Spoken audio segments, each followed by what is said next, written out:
What is up, guys? Welcome to Boomer Base. Today we are here with Jono, and as you've clicked on the video, you will know we are talking about the Iron Giant. So, to clarify, this is a retrospective episode. Now, if you are part of the Sixth View squad and are wondering where the Prisoner of Azkaban is, it's sad to say that the Harry Potter series is disappearing for now. I will maybe bring it back in the future, but for now I wanted to be able to do other projects within retrospective. But for me, with my autism and stuff, I just couldn't do other stuff till I'd finished Harry Potter, and that wouldn't be for like, I don't know, 8 months or so, which was too much time for me. So for now I've kind of put it on the back burner. So a slightly more sadder beginning, but before we get to the real content, if you end up liking what you see and want to see more, please subscribe and hit the bell to be notified anytime I upload. Yes, say hello, Jono. Hello, always good to be here, especially walking and talking about this film. And it just what honestly, what a film! I hadn't. We only very briefly, I think, studied this book in English, like only ever so slightly as like a passing thing. I think maybe in year 8 or 9, and like I didn't even know it was a book because I watched this film growing up. This is one of my childhood classics.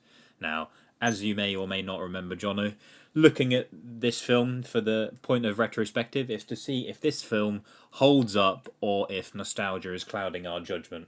Now, if I can have a few words for you for what you think. Or I'm jumping all the way into it. Obviously, I think everyone knows what the answer onto this one is. But before getting there, I thought of myself as a super fan. It's childhood nostalgia shaped who I am today in the just raw emotion that this film brings. But you've just shattered all of that for me because I didn't even know it was a book. What? Yeah, I think it's Ted Hughes wrote a book about it. I'm just going to quickly Google in case I've just completely got that wrong. Yeah, Ted Hughes, The Iron Giant. I have no idea how close it is to the film. I really can't comment on that as I just can't remember. But as it was a long time ago, and as I mentioned, I don't think we studied it as something like Of Mice and Men that we studied in secondary school, for example. But this, I think, we kind of just briefly glossed over as a potential option to study in one of the early years before GCSE. If we'd studied this film, the book of this film adaptation, I think I would have probably aced school with flying colours in English, because that's, to think of it as part of this, the raw story, I think, and the emotion between you could see as almost boy and his lost pet. It's like Free Willy or Lassie, almost, just on a sci-fi level, which also feeds into why it's one of the best what we watched when we were younger. It really hit me in that feel of big sci-fi robot action, but for some reason it just comes in with this what I probably couldn't comprehend as a child. The feeling of loss, sacrifice, this connection with the strange animal and teaching. It's almost like our main character of Hogarth, the boy, he goes through a bit of a transition of gains this adulthood in his adventure. But I'm jumping way ahead in this. Ben, can I ask? Ask you this? How recently have you watched this film? I finished the film about 15 minutes ago. Right. But prior to that, probably within the last year as well, I've watched it as well. So it's not just a childhood, it was many years ago that you saw this. It's that you now know it from recent I watch time. it on the regular, yeah. And one thing to interject, Ted Hughes also did a book called The Iron Woman, and I have no idea if that's a sequel to The Iron Giant or what, but I thought I would just fill you with that type of knowledge. Wow. Just, God, I'm finding out there's not just one book. There's two. There's two? There's a whole franchise of them. But no, yep, absolutely loved this film. Loved it as a kid. To me, and I don't think anyone could really disagree unless you're just a absolute hooligan. but this film is not clouded by nostalgia. This is just a hands down very good film. It's a very good animated film. I think it is one of the better non-Disney animated films that there is. Maybe not as of recent, as we've had a pretty good spurge of like good animated movies, but it's definitely just up there as just being a good all-around film. What I personally very much like with this film, and I could say conventional things like kids will love it in one way, adults will love it in one way, blah blah blah. But what I like is that there is just very good positive messages within this film. Be yourself, don't kill things. There's things like satire and whatnot, and that there's adults that just aren't stupid. And I think it has one of the, from rewatching this, I don't know, just best animated villains randomly. Like I hated him so much. Like there was sheer anger rising in my body throughout that film. He was. This is from our man Mansley Sergeant. My man fucking Mansley, man. I hated him, and Christopher McDonald absolutely blows it out of the water with his voice acting. Like, if you don't know who Christopher McDonald is from Voices, he's in a variety of films. You will know his face. He is in some of the American Pie films. He's in things. I'm trying to think off the top of my head now. He's a very recognizable face and voice, to be fair. I'm just quickly scrolling. He's the principal in Lemonade Mouth. I'm trying to think of what else. he's in some stuff, I'm fairly sure. Just as I'm looking through, I was like, the name I recognize and his voice, it sat with me. Even when I was younger, and when I've also watched it recently, I was like, I kept thinking I know and recognized it. And yeah, I seen him from Superhero Movie, one of those late 2000s spoof films that they made. And he was like the villain for that of all of them. But now, yeah, seeing him from American Pie, and he's in Flubber as well as one of your other most recent retrospective videos. Oh, don't. Also should check out.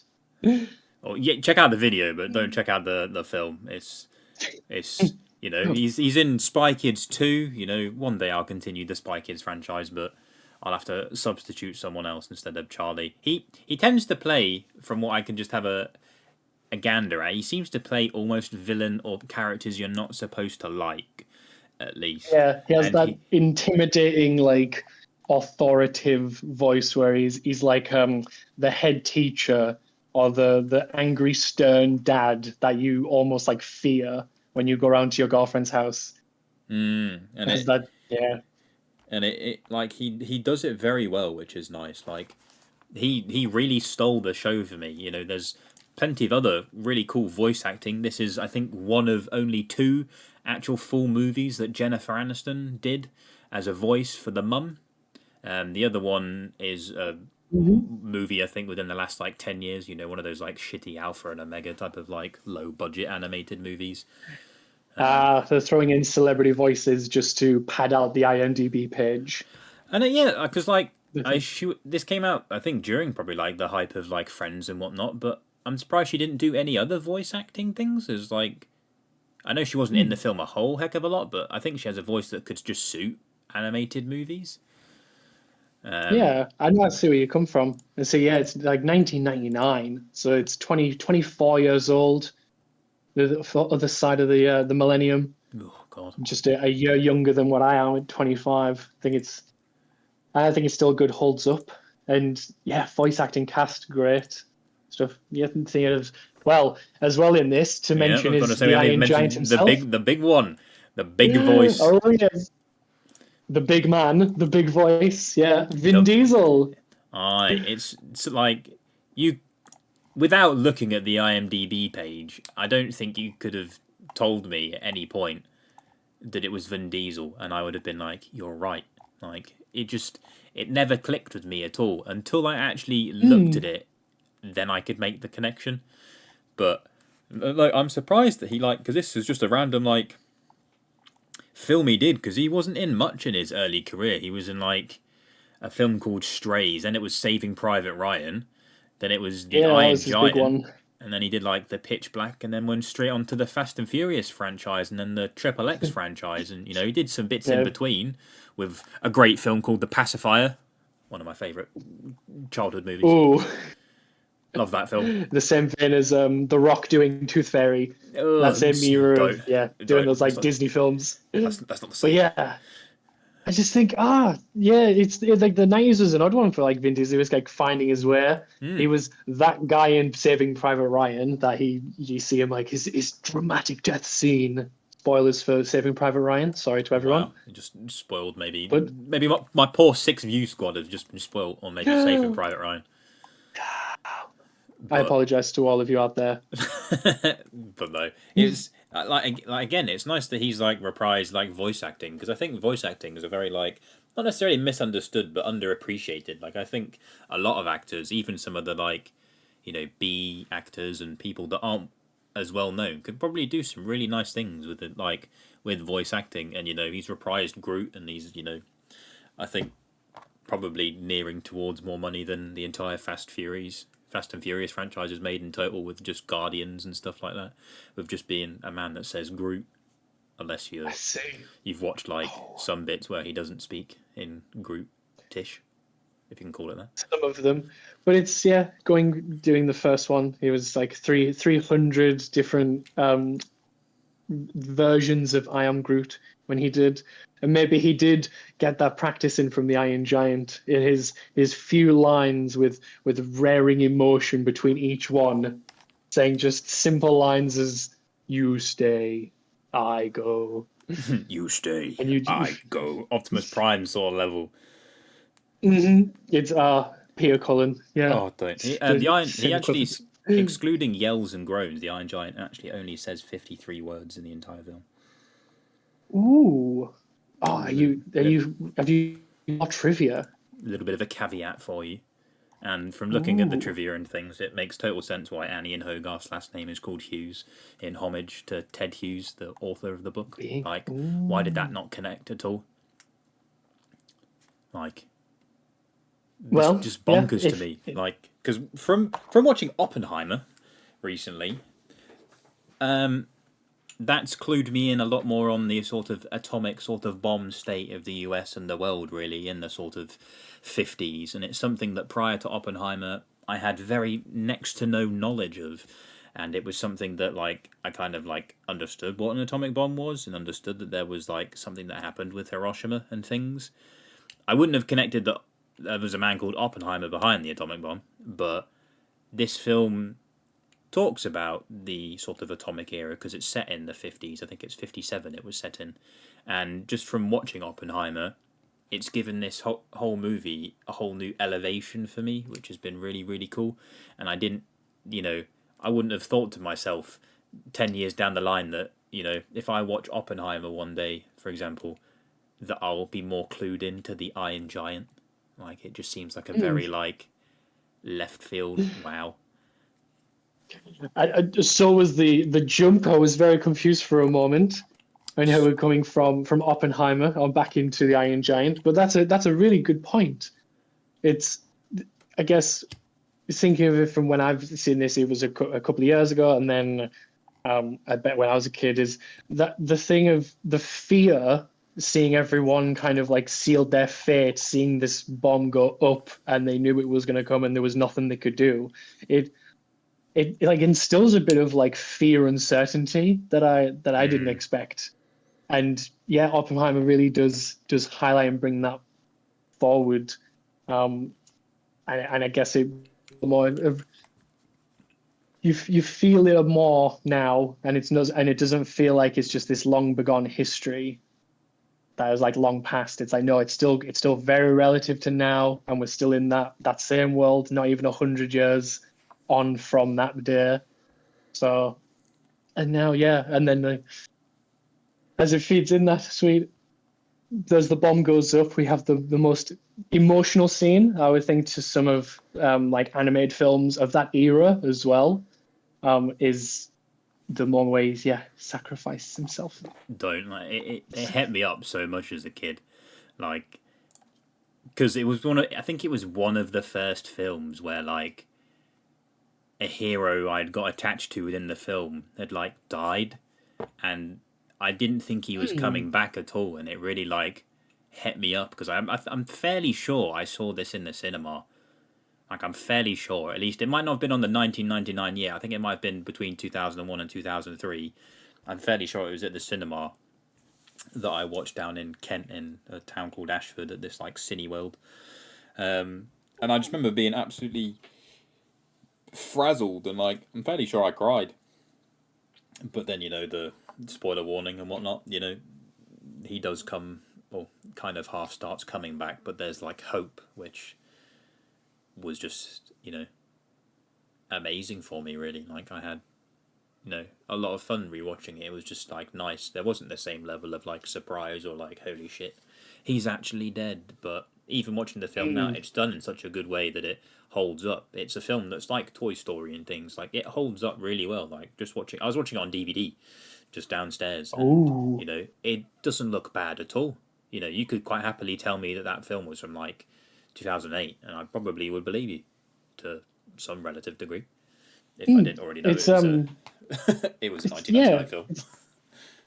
It's the joys of like hand animation. I think there's just it doesn't matter how old it is. I feel is there's the sense of handmade feel, and how to say, there's a lot of creative scenes that can only work in like that like 2D animated form from that era. But then the film's also testing the grounds for like 3D as well. You can see like with the Iron Giant himself, I'm sure that some of them, or if not all, is like that's a 3D model.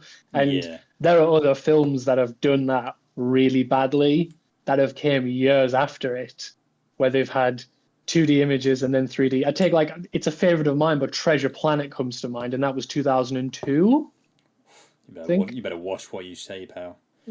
I absolutely love Treasure Planet. No. I know. I'm testing grounds that even I feel sick in, but it's like it is. That's also one of the other like favorites of like that era, like end late 90s, early 2000s, and I will stand by that. But as not all things are perfect, sadly, that is the one thing that really jumps out in that. And I think like thinking of watching the Iron Giant, like it was 2 years ago, I think. And like more recently of like highlights and clips, there seems to be more memes going around of it, of like out of context scenes, especially of Dale, and the scrapyard, the mechanic man. And that, yes, here. Yeah, no, it's Dean. I think it is Dean. Dean. I've just watched the film. I should know. Yeah, and I shouldn't open up this call with this video saying that I'm a super fan and not knowing that there's a book. So I'm getting lost in my. Oh wait, no. Have I actually even seen? What is this film? Is this the film that you've? Have I just watched a different film downstairs? Maybe.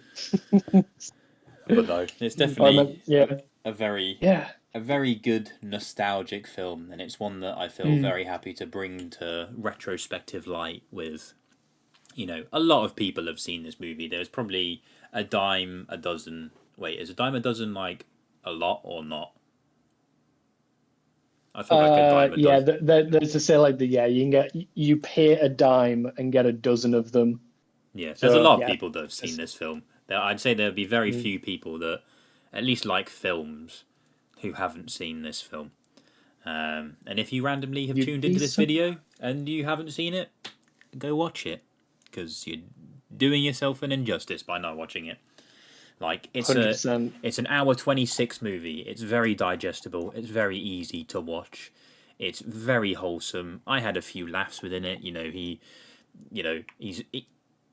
just like, I think he eats a car and then he just picks it up or has to like get rid of it and he just launches it. When he jumps into the lake, he absolutely just capsizes an entire like reservoir lake just in the wild. And I don't know how Hogarth didn't actually just like full on drown at that point, but he's a very like selfless character. There's a lot of heart in it, and I like that you kind of saw just like Action Comics. It was kind of like I know they mentioned Superman and things. It was just nice seeing the Action Comics and things. There's a nice nod and involvement. But no, I think I'm happy that I think I've said as much as I can. I don't honestly. I can't really name many negatives at all, if any. To me, there wasn't It's not being longer or not having a sequel randomly to something. Would be my only negative. looking up the what the Iron Woman is. I'm like, wow, it's a much darker story. That I wish did get a sequel, and even Child Me would have liked to get a sequel to that, even if it is about essentially global warming has actually happened.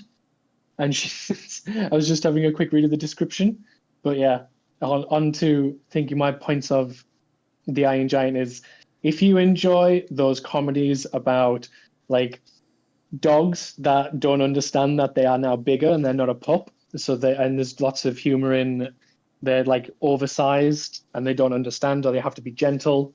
I think that's such a core to it in like the humor that I think everyone can relate to and understand and see like the humor in it.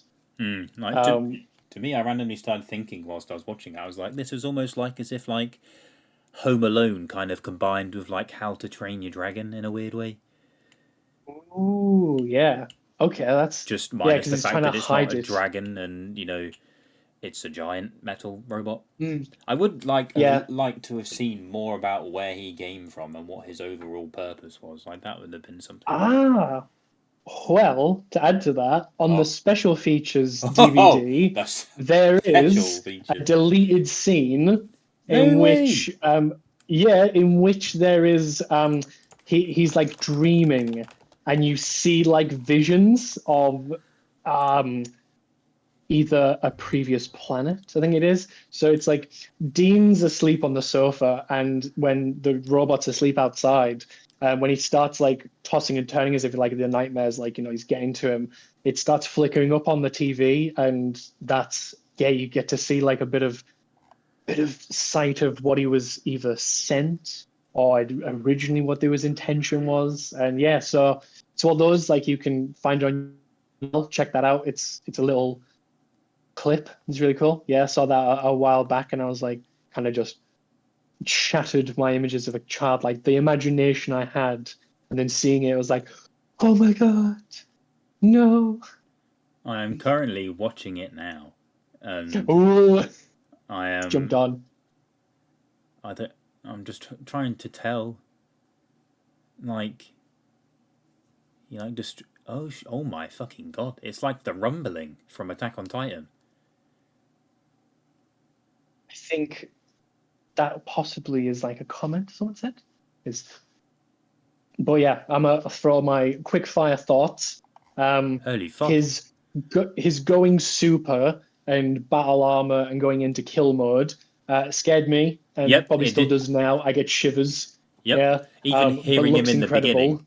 like when you hear Hmm. when he screams, his foot like hitting on the table, like it used to freak me out because there was this weird like Mm. I don't know kind of oh shit, what's that place in Skate Butlins? Um, Ooh. there's that like Butlins place, and I'm fairly sure there was a robot called Titan robot. I don't know, Skegness and Butlins. I'll type in. Like, I'm fairly sure there was a Titan. There was a robot called Titan. Yeah, Titan the robot. And this thing scared the absolute shit out of me when I was a kid. Like, if you literally Google Titan robot Butlins right now, hopefully you might have seen it. But to tell the story whilst you're Googling it, it's this robot that I think is mechanically controlled. I don't actually know if a person's in there. I really don't Oh, know. oh, I remember this. But I've met this thing. this thing chased me at like an event that Oh, wasn't outside, and it hit me up so much. And the sound it makes when it walks freaks me out, and that's what it reminds me of. And like I can't not hear that now and think about him and get freaked out because it chased me. And I remember being little, and when you kind of like genuinely actually got really scared about something and it like freaked you out more than just kind of being like, oh, like a jump scare or just some like this hit me up, and I think caused like trauma to me as a kid. Like it was horrible. like Oh, I see it. And yeah, I would if I was a kid and it like physically like a big metal angry looking robot in a time when they weren't real in quotations, but this one is, and you as a child, I would believe it was because I think I did believe it as a kid. And then it starts chasing you. Yep, that would have some like cyberphobia Yeah, straight it up. hit me up so much, like as a complete side like note. But yeah, no, I think I'm always a big sucker for robot movies and just especially robot movies with kids. You know, one of my favorite like animated movies, although I forgot it on my list on Instagram, is Big Hero 6. One of the fibs. Oh yeah. It's one of my faves. You know, I really enjoyed the film Next Gen. That was really cool. I enjoyed Ron's Gone Wrong, which if you like Big Hero 6, it is really good as well. Like it's not the same as Big Hero 6, but me and my partner, we both really liked it. You know, I liked the Inspector Gadget films and the TV show when I was little. You know, Treasure Planet has some roboty elements in it. There's the Robots, the film, which was great. You know, I liked Robot sidekicks. yeah, I liked Meet the Robinsons. You know, that was great. You know, the Jetsons was Mm. very cool. Wallace and Gromit had its own type of like everywhere in my childhood was just surrounded by like robot stuff and things. And Yeah, mechanical technology. It really came in, and yeah, when it going from a time when it was like technology was rolling in from the 90s, then they were like, what if it was sentient and its own, but not in the same like Terminator way. It was like, oh, let's not freak people out about robots. Let's make people seem happy and cheerful towards robots. yep, Yes, that's much. you know, not go down the whole iRobot route or anything. You know, just a nice film about robots. You know, I don't need anything that's just Yeah, gonna creep me the fuck out. You know, I don't need any of that. You know, weirdness. but I must say the Iron Giant does have some scenes where that's quite freaky. So it's when you can only see like the silhouette of him, like when Hogarth is unaware of it, Oh, he don't. doesn't know it's there. I like the silhouette and the eyes used to scare me, and like the very slow walk with the like hard stomps. But yeah, Yep. just slowly walking. Or that yeah, when he bites and like when he's shocked and he's like screaming, you're like that's terrible. Like that did scare me. Like as a kid, and thinking of like big scary robots. But then It, that's part of the heart of the film is it goes from you're scared like Hogarth and you learn to love him and cry a lot. it's too sad. It's just too sad. Mm. But no, I think that's a good place to wrap it up. If you've enjoyed this video, then please drop a like, a comment, and even click the subscribe button. You know, if you've enjoyed this retrospective video, drop us a comment to let us know if you've seen The Iron Giant, if there's other films that you would recommend us to, you know, go back essentially and have a rewatch and revisit. You know, there are films that do not hold up as well, and this certainly was not one of them. But yeah, I had a lot of fun talking about the Iron Giant. It was very nice to relive some good nostalgia. Mm. And Oh yeah. yeah, Sorry. I was honestly I was expecting you to say something then, or just I don't know. But yeah, thank you very much for watching and listening. Take care now. Bye bye. Thanks everyone. Bye. Hey, thank you for watching the video. Click the button to keep watching, or click the other video for more videos, and don't forget to subscribe. Thank you.